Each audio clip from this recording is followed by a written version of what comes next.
Osama bin Laden, the mastermind behind the 9/11 attacks, was born into a wealthy family in Saudi Arabia in 1958.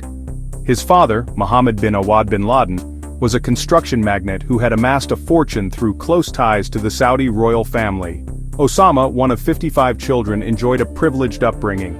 He attended an elite school in Jeddah, where he received a Western-style education.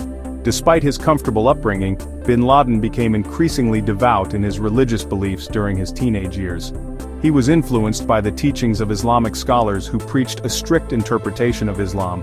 These teachings emphasized the need for Muslims to wage jihad, or holy war, against those perceived as enemies of Islam. Bin Laden's interest in Islamic activism grew during his time at King Abdulaziz University in Jeddah. He studied economics and business administration, but spent much of his time attending lectures by radical preachers. He was particularly drawn to the teachings of Abdullah Azzam, a Palestinian scholar who called for the establishment of a global Islamic state. By the late 1970s, bin Laden had become a committed jihadist. He believed that the Muslim world was under attack by the West, and that it was his duty to fight back. His transformation from a privileged youth to a radicalized militant was complete, setting the stage for his infamous role in global terrorism. The Soviet invasion of Afghanistan in 1979 provided bin Laden with an opportunity to put his beliefs into action.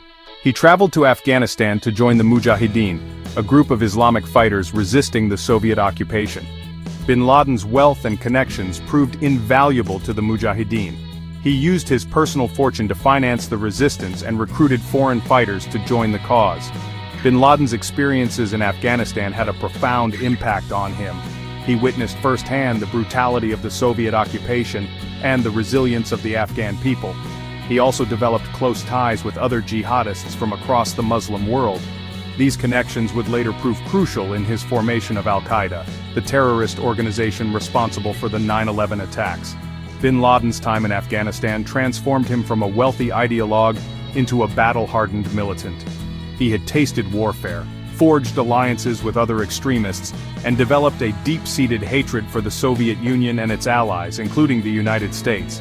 This experience solidified his commitment to global jihad and set him on a path of terrorism that would have devastating consequences for the world.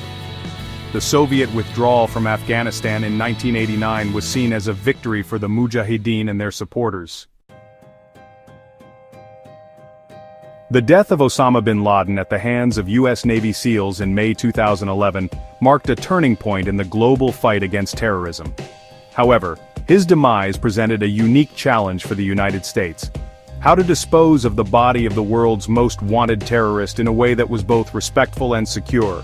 The decision was made to bury bin Laden at sea, a move rooted in several key factors. Firstly, the U.S. government was acutely aware of the potential for bin Laden's grave to become a site of pilgrimage for his followers. Burying him on land, regardless of the location's secrecy, risked creating a physical manifestation of his ideology, a place where his supporters could gather, mourn, and potentially plan further attacks. A sea burial, on the other hand, eliminated this risk. Secondly, the U.S. government wanted to avoid any delay in burying bin Laden's body, as required by Islamic tradition. Finding a country willing to accept his remains, especially on short notice, proved impossible. Most nations were understandably reluctant to become the custodian of such a controversial figure, fearing reprisals or diplomatic backlash. Finally, the sea burial option allowed the U.S. to adhere to Islamic customs regarding burial at sea, demonstrating a respect for the faith, while addressing the unique security concerns surrounding bin Laden's case. This decision, while controversial, aimed to prevent bin Laden's legacy from inspiring further violence and extremism.